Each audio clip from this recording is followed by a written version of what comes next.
Have you ever had a moment that completely changed the course of your life? A chance encounter that felt like destiny? If you enjoy stories about unexpected love and second chances, stay with me until the end of this video. Don't forget to like and subscribe for more heartwarming stories that remind us how life can surprise us when we least expect it. Mark Winters never believed in love at first sight. After his wife left him and their 5-year-old daughter Lily 3 years ago, he had built walls around his heart that seemed impenetrable. But sometimes, the right words from the right person can break down even the strongest barriers.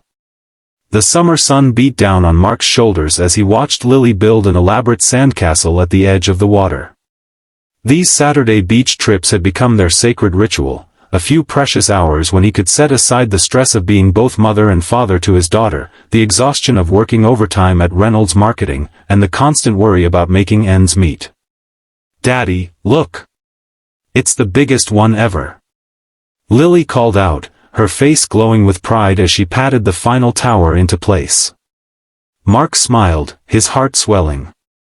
"It's magnificent, princess. The best castle on the beach, for sure." He glanced at his watch. They had another hour before they needed to head home so he could prepare for Monday's big presentation. As the newest account manager at Reynolds, he was still proving himself, and this pitch could make or break his career. The thought made his stomach tighten. Is that Lily Winters creating architectural masterpieces again?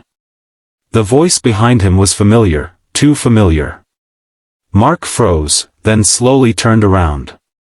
Standing there in a flowing beach cover-up, sunglasses perched on top of her head, was Katherine Reynolds, his boss, the CEO of Reynolds Marketing, and the woman whose approval he desperately needed to secure his future at the company. "Ms. Reynolds," he stammered, immediately standing up and brushing sand from his shorts. "I didn't expect to see you here." Katherine laughed, the sound warm and genuine. "Please, it's Katherine outside the office. And this is my favorite spot. I come here most weekends to clear my head." Lily abandoned her castle and ran over, looking up at Katherine with curious eyes. "Are you Daddy's boss? The one he stays up late working for?" Mark felt his face flush. "Lily, that's the one and only," Katherine replied, crouching down to Lily's level. "And your daddy is one of the hardest workers I know. That castle is incredible. Did you build it yourself?" As Lily launched into a detailed explanation of her construction techniques, Mark watched in amazement. Katherine Reynolds, the intimidating executive who made seasoned professionals nervous in meetings, was sitting cross-legged in the sand with his daughter, asking thoughtful questions and listening intently. After Lily ran back to add a moat to her creation, Katherine stood up, brushing sand from her hands. "She's wonderful, Mark. Truly." "Thank you," he said, feeling a strange mix of pride and vulnerability. "She's my whole world."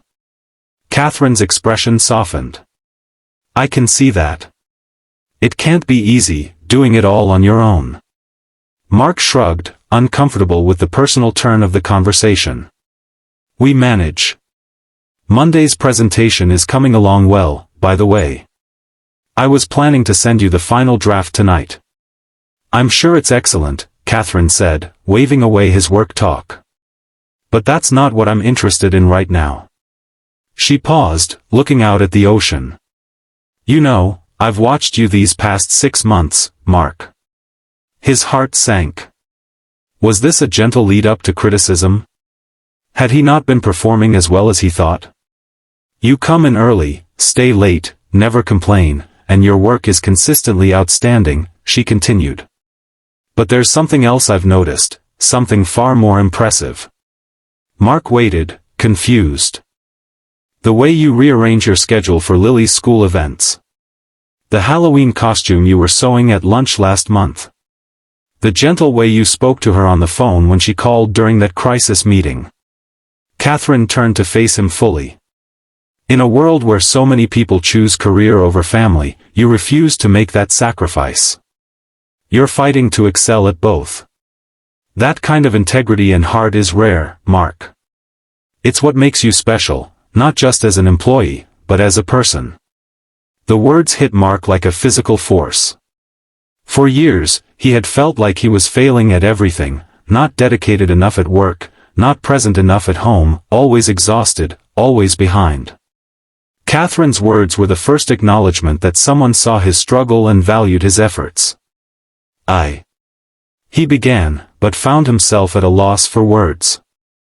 "I'm sorry if that was too personal," Katherine said, misinterpreting his silence.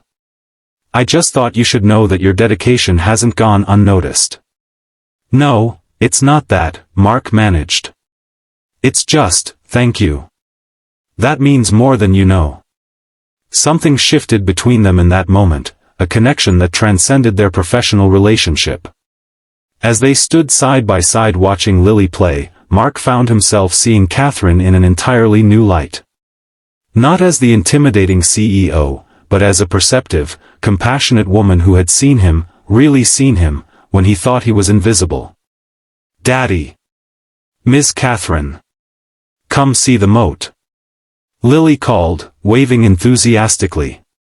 They spent the next hour building an elaborate sand kingdom together, laughing and talking with an ease that surprised Mark. Katherine shared stories about growing up near this very beach, about taking over her father's struggling marketing firm 10 years ago and transforming it into the success it was today. Mark found himself opening up about his own journey, the challenges of single parenthood, his dreams for Lily's future, even his long-abandoned passion for photography. When it was time to leave, Mark was surprised by his reluctance to end the afternoon. "This was unexpected," he said as they packed up their beach gear. Katherine smiled, a hint of vulnerability in her expression. "Good unexpected, I hope?" "Definitely good," he confirmed, returning her smile. "Daddy, can Miss Katherine come for ice cream with us?" Lily asked, tugging on his hand. "It's tradition after beach day." Mark hesitated, but Katherine's eyes lit up. "I wouldn't want to intrude on your tradition." "You wouldn't be," Mark heard himself say. "We'd love the company." That ice cream outing led to a walk along the boardwalk, which led to dinner the following weekend, which led to movie nights with Lily and quiet conversations after she went to bed. With each meeting, the walls around Mark's heart crumbled a little more. Katherine wasn't just his boss anymore, she was becoming something much more important. She was the woman who helped Lily with her science project, who brought soup when they both caught the flu, who understood when work had to wait because of a school emergency. And for Mark, she was the woman who saw his strength when he felt weak, who valued his priorities, who made him believe in possibilities again. But their evolving relationship wasn't without complications. Office gossip spread quickly, with whispers about favoritism and Mark's motives. Some colleagues who had once been friendly became distant, assuming he was using Katherine to advance his career. "Maybe we should cool things down," Mark suggested one evening after a particularly difficult day at work. "At least until I've proven myself more at the company. I don't want people thinking I'm getting special treatment." Katherine's expression hardened. "Is that what you think is happening? That I'm giving you special treatment?" "No, of course not," Mark backpedaled. "But others. Others will always talk, Mark. That's what people do when they're unhappy with their own lives." She took his hand. "But if you need space, I understand. This is complicated for both of us." Mark looked at their intertwined fingers. "I don't want space," he admitted. "I'm just scared. For 8 years, my life has been about work and Lily. I don't know how to make room for anything else, especially something this important." Katherine's expression softened. "We figure it out together, day by day. That's all anyone can do." Their relationship deepened over the following months, but not without challenges. Lily went through a period of testing boundaries, worried that Katherine might replace her mother, or worse, leave them like her mother had. Mark struggled with vulnerability, sometimes pulling away when things felt too intense. Katherine had to learn to balance her natural take-charge personality with respect for Mark's independence and his role as Lily's father. The turning point came during a company retreat 6 months after their beach meeting.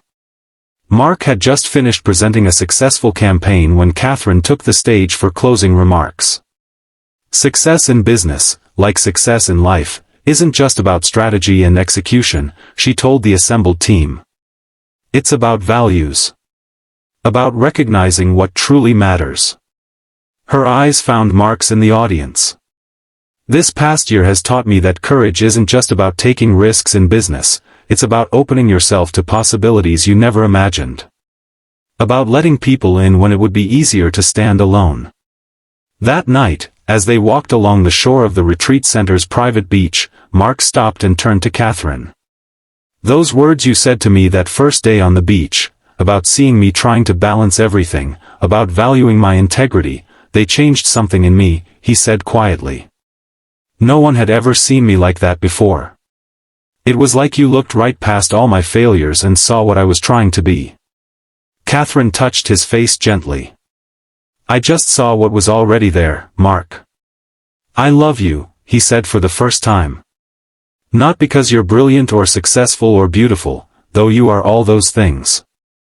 I love you because you made me believe I was enough, exactly as I am. Katherine's eyes shimmered in the moonlight. And I love you, Mark Winters. For showing me that true strength isn't about never needing anyone, it's about being brave enough to let someone in. 1 year after their chance meeting on the beach, Mark and Katherine stood in that same spot, with Lily between them, as they exchanged vows in an intimate ceremony. The sandcastle they built together afterward, all three of them, was their finest yet. Life wasn't perfect. They still faced challenges, merging households, navigating their professional relationship, helping Lily adjust to their new family dynamic. But they faced each obstacle together, with the understanding that had begun that day on the beach, that love isn't about finding someone perfect, but about finding someone who sees your imperfections and loves you anyway. As Mark watched Katherine teaching Lily how to capture the sunset with his old camera, the photography passion he had rediscovered with Katherine's encouragement, he reflected on how completely his life had transformed. From a man just trying to survive each day to someone embracing all the joy and possibility life had to offer. Sometimes, the right words from the right person don't just make you fall in love, they help you remember who you truly are and who you can become. And that, perhaps, is the greatest love story of all. If this story touched your heart, please like this video and subscribe to our channel for more stories about love, family, and second chances. Remember that sometimes the most life-changing moments happen when we least expect them, perhaps even on an ordinary day at the beach.